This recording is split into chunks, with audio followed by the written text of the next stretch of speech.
My guest today is Kate. Hi, Kate. Welcome to the podcast. Hello. Thank you for having me. I'm so excited that we get to chat today. It's so cool.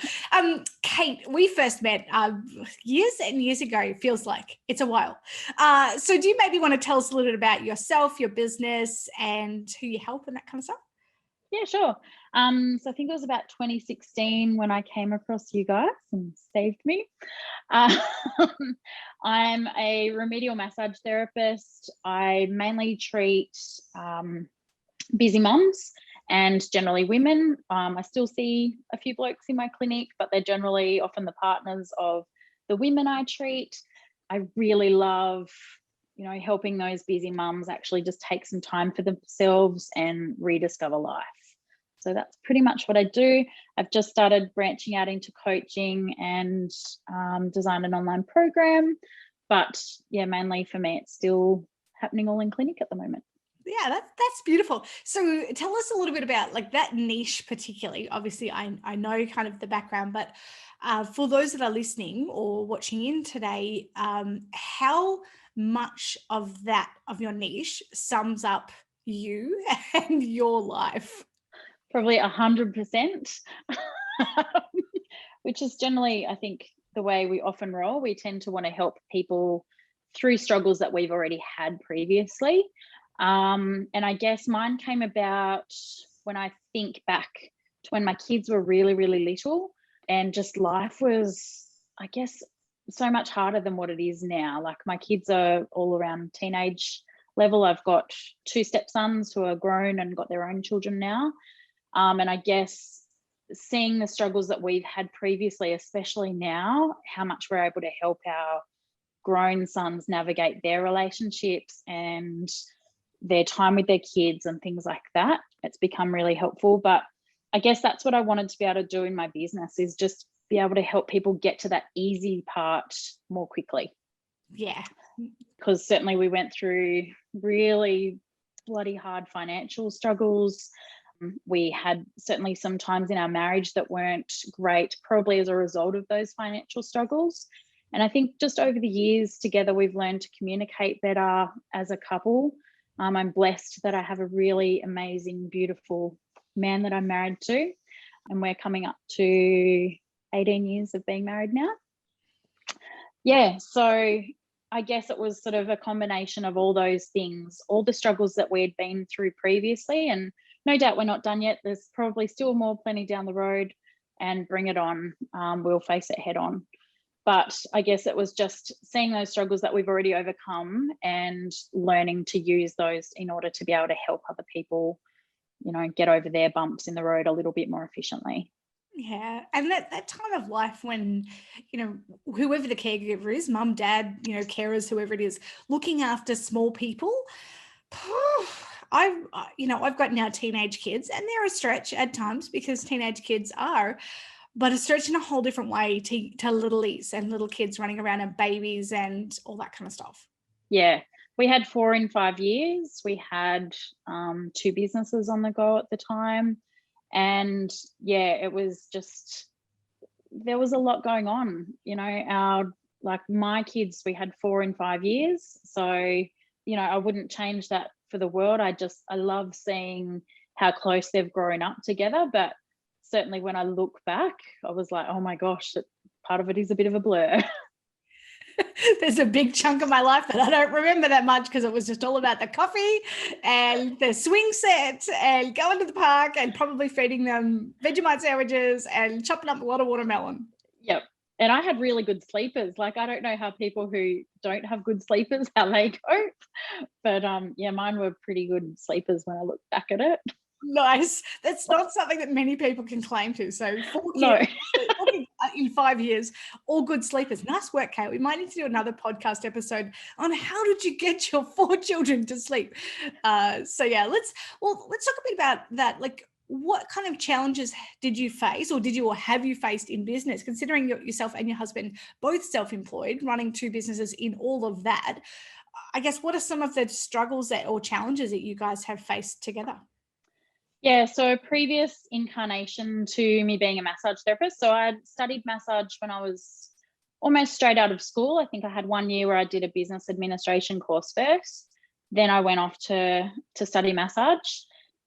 And I actually failed one of my subjects, had to go back and repeat, and then had to go back in. And I had 6 weeks of my course to go, and I gave birth to my son. It was great, you know, being pregnant and getting a massage every day. That was the best bit. I think the people that studied with me loved it because they got to have some hands-on experience with a real live pregnant person. But I guess when I look back at it, then I had Harry shortly after. Within 12 months, we had Molly came along. It was only 11 months between them. And then when she was 5 months old, we decided to open a music store. I don't know what the heck possessed us to do that looking back, but that we sunk a fair percentage of our savings into it. And for a while, it was a great business. Like, it was challenging. I was often taking 4 kids to work with me to begin with. Eventually, they started going into daycare and things. And we had a bumper first year. It was great. We declared, I think it was a $38,000 profit in our first year of business. And then we also had a production company, and someone went bankrupt who owed us a fair chunk of money at the time. That impacted upon our business because it restricted us from being able to restock in the store. And in retail, if you don't have stock, you know, stock sells, and that's your sole money earner. We were lucky enough that Wayne was teaching music at the time, and he was also still building. So we still had other streams of income coming in, but it was also before social media or anything like that was around. So we weren't leveraging off socials. I did not know the first thing about how to make a website. Probably still don't, if I'm honest. But I guess, and, you know, I'm not regretful of that time because I learned so much. I learned what not to do in business. So when it came time several years later and I went back to massage, I ended up going back and completing my entire diploma again, because of course a new training package had come in the time that I'd had off in the music store. But I guess when we closed the store, we owed a fair bit of money. We were able to pay everything back. So I sort of held my head up really high going, we didn't owe anyone any money by the time we got out of that business, but it did leave us really financially distraught for some time, and took us a really long time to get back up on our feet, with a lot of sacrifices along the way. Somewhere in amongst that, we weren't communicating very well. And although we closed the business, I didn't actually close off our BAS statements. And at the time I was advised by my accountant to go from quarterly BAS statements to monthly BAS statements. So that was great. I could be on top of my GST and handling all of that. And that was fine until we closed the business, and I just buried my head in the sand for a little while and ignored it until several years later when I hadn't done my tax. You know, I think when you go through a period of really hard financial strain, you bury your head in the sand. There was quite a bit of depression. There was quite a bit of arguing between us as a couple. And I just dealt with what I could control and what was in front of me at the time. So essentially doing the best with the resources that I had available, but, you know, not really doing all that well at life at that stage. So fast forward, because it was in my name, I ended up with a massive amount of fines for not submitting those BAS statements. And I had, you know, a bunch of tax that I had to catch up on. So eventually I got audited and taken to court, which was so shameful when I look back upon it. Eventually I paid all my fines out and, you know, kept working through, learned to communicate with my husband a whole lot better, had some business coaching, which really helped on the personal side of it. So, yeah, sorry, that wasn't a very short story, was it? But there's so much in that. So let's unpack. Like, firstly, thank you for doing this. It's, you know, I think that it could be easy. Like, for example, if somebody's listening and they're like, I'm all over my tax stuff, how could you do that? I can guarantee that if anybody was in a situation where there's so much confusion and chaos, it is so easy to stick your head in the sand and just be like, you know what?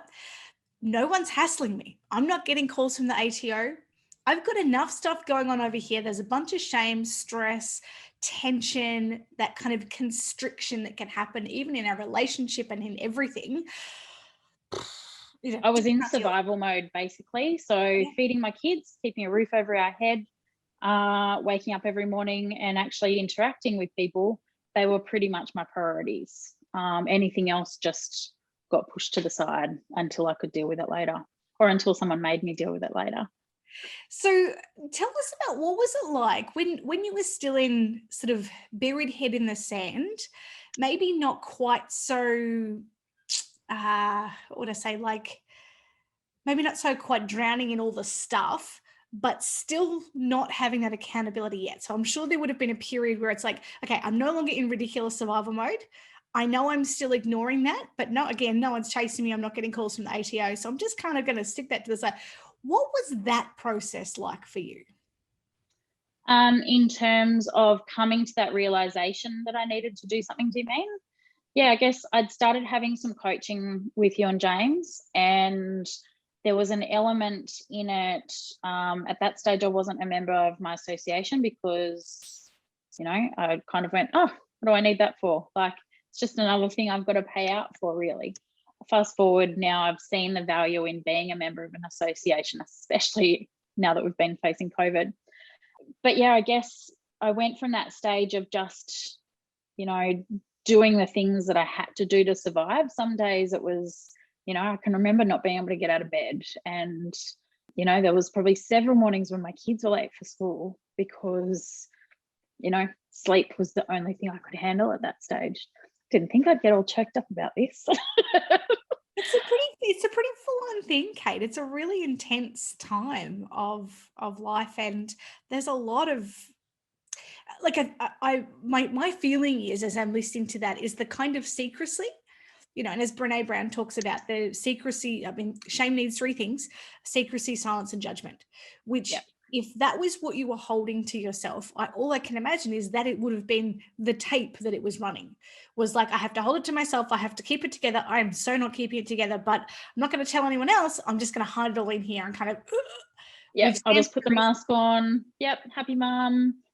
I'll do what I can. I'll join the PNC or take my mind off things in any other way.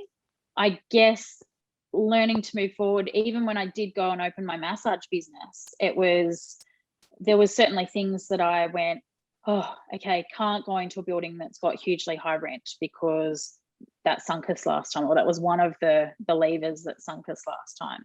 So yeah, I found some premises that were great for a little while. They were really cheap. They're a bit leaky at times. I still remember that conversation. But yeah, I'm still grateful for those first premises because it did give me a launch pad to go, oh, okay, maybe I can do this business thing and learn to sort of swim out of it. Look, for you, Kate, what agreements do you make with yourself, or did you make with yourself in the struggle? I guess I can remember, like, I'm very stick motivated. So I usually, the ATO came knocking at my door and I needed probably that big wake up call, as shameful as that seemed at the time. I probably had a little bit of a tantrum. I shed quite a few tears, had a couple of meltdowns, and then sort of got up, dusted myself off and went, right, what can I be in control of? What can I actually change going forward? So I went and found the most beautiful bookkeeper. She's about to retire at the end of this month, and I'm really sad because I walked into her office and said, here's all my stuff, can you just do something with it to make this all go away, or at least minimize the amount of, trouble that I'm in, I guess at that point. And I was so very lucky that particular practice were just so kind. And they kind of went, oh, we've seen really bad things before. And I went, oh, I bet this is the worst you've ever seen. And she'd come back to me and go, yeah, okay, you get that gold star. Like, it was the worst. Yeah, they thoroughly helped me through it. And I don't think I could have got through it without them sort of going, it's okay, this is what we need from you, step by step. So, I think it's such an important thing when we are facing really challenging things and circumstances that, like, check your pulse, you're human. To have a meltdown, shed some tears, chuck tanties, we joke about the hairbrush, waving the hairbrush, and that's so normal. It's such a normal response to massive triggering things, because we do tend to revert back to, being a kid. I want someone else to deal with this. I don't want to have to deal with it. This is awful. No, I don't want to do it. I just no, I'm taking my bat and my ball. I'm going home. I'm going to sit in my blanket fort and drink some milk. Yep. Which I would love to do at times. However, on the other side of that, to go, okay, good, that's done. Dust myself off. What am I in control of? What can I do? And then to be able to find people that support you in that is incredibly important. And I think when you're looking for accountants or bookkeepers or anybody to give you advice in your business, do not settle for the first person you call or the person you've had forever. Because we went through, I think, 3 or 4 accountants to get the one we have now. And I love him. I love him because he's like, why'd you spend money on that? He's not questioning it because he wants us to not spend money. He's questioning it because he's like, if that makes you money, spend more, no worries. But I love that he is so supportive of where we're going as a business. Yeah. And it's the same with our bookkeeper. You've got to have people who are on board with what it is you do. And especially when you're wobbly in something, when it's like, this is really scary and big, and to be able to say, here's my envelope of really intense bad stuff, can you please deal with that and not judge me too harshly, please? And like some of ours had like been in the shed, got a bit wet, had some mold attached to it. Like, they were really beautiful people, like, who just went, yeah, no worries, like, we'll put on our gloves and sanitize before we touch any of this. Like, it sounds like it's like a literal and metaphorical like experience of what was going on in your finances. Like, they were in the back shed collecting dust and mold, as it was kind of metaphorically and emotionally as well. 100%. Yeah. Reflected life. I love it. And so when you made that decision to find, get all your ducks in a row and get the right help, get accountability, etc., what was the process like? Did you end up having to go to court to the ATO? Yep, I certainly did. By then I had already approached the bookkeeper, so they were able to give me some advice. The first time I went to court, I went unrepresented because I had no money, and that was really dumb. But so basically, I can remember, trying to fight a government department, and keeping in mind I didn't actually owe any money, because we knew that we had not received any child endowment or anything like that from the moment that we closed our business. We actually received nothing and still haven't to this day anything from the government. Yeah, so we missed out on K-Rudd's thing when he was handing out money to everyone, all of that. And in the back of my mind, I was like, it's going to be okay because, it'll all even out. We might owe a little bit in fines, but they'll owe us back. But what I didn't realize at the time is, when you owe the government, you owe them for eternity. And when they owe you, they only owe you for 2 years, and that's it. So that plan didn't quite work out, and that was okay. By then, I just started to make small changes in the way that I thought about things. So once I knew that I had a fine, we were able to apply for remissions off that fine. So I actually started a payment plan. I had some amazing people at that accountancy firm who wrote a letter on my behalf. They liaised with my solicitor once I engaged. I ended up getting a really beautiful solicitor as well. So I think it's just being able to ask for help and having a really good team around you. I was blessed that you and James were in my life, and you're probably one of the first people that I actually shared this with, because I did feel such shame at the time. And I think your response, at the time, I certainly remember speaking to James, and he was like, yeah, cool, just sort it out. And I was expecting this whole, doom to come and forsake me, how dare I be so irresponsible, sort of thing in my past. And so I'm still so very grateful to you both for that. Yeah, and you're so welcome. It's so, the stories we make up in our head, nobody will ever judge us as harshly as we judge ourselves. Because it's like, oh, do you owe the tax department $300,000? No. Oh, okay. Well, that can't be too hard to pay off then. And in our minds, it's like, but you don't understand it. You know, like I'll speak to some people and they'll be like, I owe them like $2,000. I just don't know what I'm going to do. And I'm like, you'll be fine. Have you paid your tax in the last 10 years? No worries at all. Then we know, like what we think of as the worst thing ever, often somebody else has done it way worse. Yep. And even just realizing that we're not the only one, that we're not actually special and unique and different. We're probably just made some maybe not great judgment calls, and we could fix that moving forward. With that silence, secrecy, and judgment, with that silence gone, no secrecy anymore, it's kind of hard to judge because it's kind of been dissolved. And now it's like, well, with all that gone, I can just make a plan and stick to it, eh? Yeah, for sure. And so I think being able to make that plan, I stuck to it for a certain period of time. We were then able to write another letter asking for more remissions off. And so I just started to think of it as, I'm paying off a small car that I'll never drive.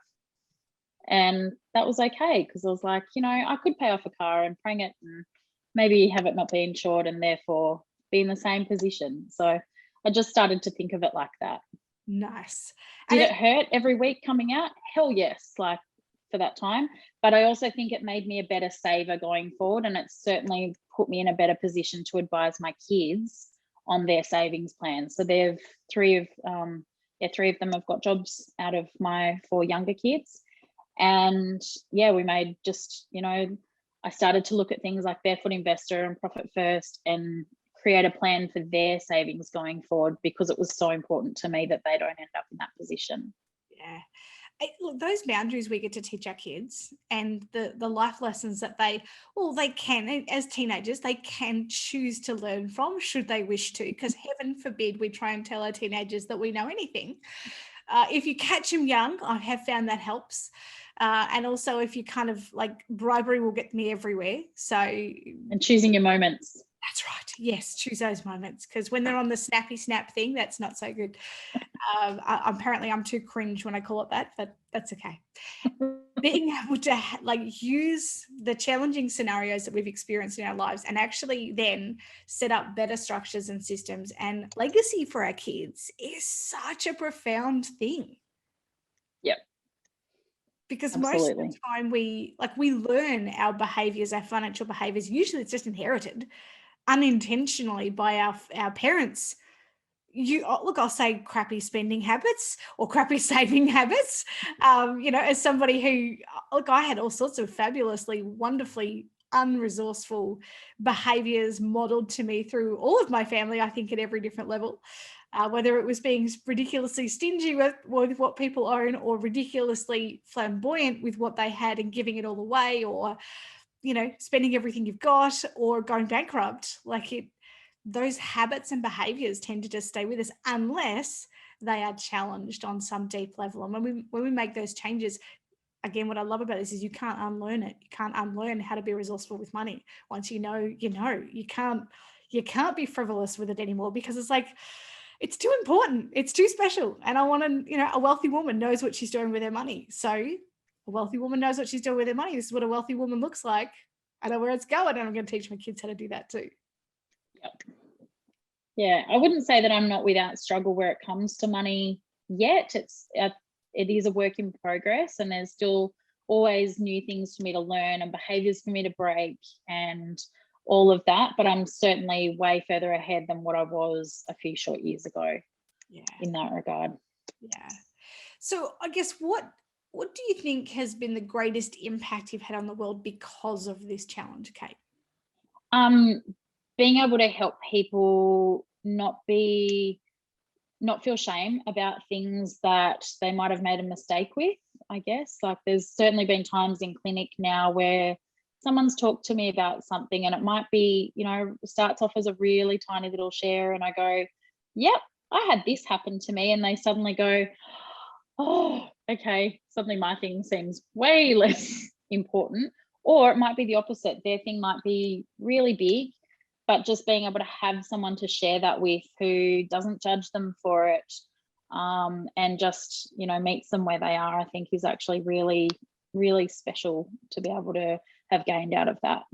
Yeah, and our ability to walk in other people's shoes and to share empathetic responses, because heck, I've been there, like I've actually been there. And I think particularly for mums that we often have this, hashtag Insta life where things have to be perfect. Look at my house and look at my hair. And it was like, if you ever watch that show Nailed It, it's about cakes that are meant to look really perfect and amazing, and then you see the failed it, and that's me. Like, that's basically my life. And I think to be able to give mums and women permission to not have to have it all together in the moment, like when they've got their young kids running around and they're probably feeding them another Vegemite sandwich for dinner, and maybe they didn't make it to mum's group because heck, sleep was way more important. It's like to be able to share with them, it's okay. You don't have to have it all together. You're not meant to have it all together. No one's living on Instagram. And quite frankly, none of us are perfect. We might have perfect parts in our life, but something else will be falling apart. You can rest assured behind the scenes. Yeah, absolutely. Kate, thank you so much for joining us today. Thank you for sharing your story and just having so much courage to put this out there. I know that there'll be people listening that are going to be like, oh, me too, but I didn't want to tell anyone about it. I didn't want to talk about this. And I think it's just really, it's important that we have conversations like this, particularly around money as small business owners, around tax, and having the right people in your corner. And there's going to be stuff like most small business owners, if you get to know and if you have enough wines with them, they're going to have skeletons in their closet because, hey, check your pulse. We're humans who run these businesses. Yeah, absolutely. I'd say also with that is a problem shared is a problem halved. So having that courage to share whatever it is that you've got going on with someone else, just takes a huge weight off your shoulders if you can have the courage to actually share it with someone. Yeah. And someone who's safe and deserves to hear your story. That's beautiful. Thank you so much, Kate. Thank you.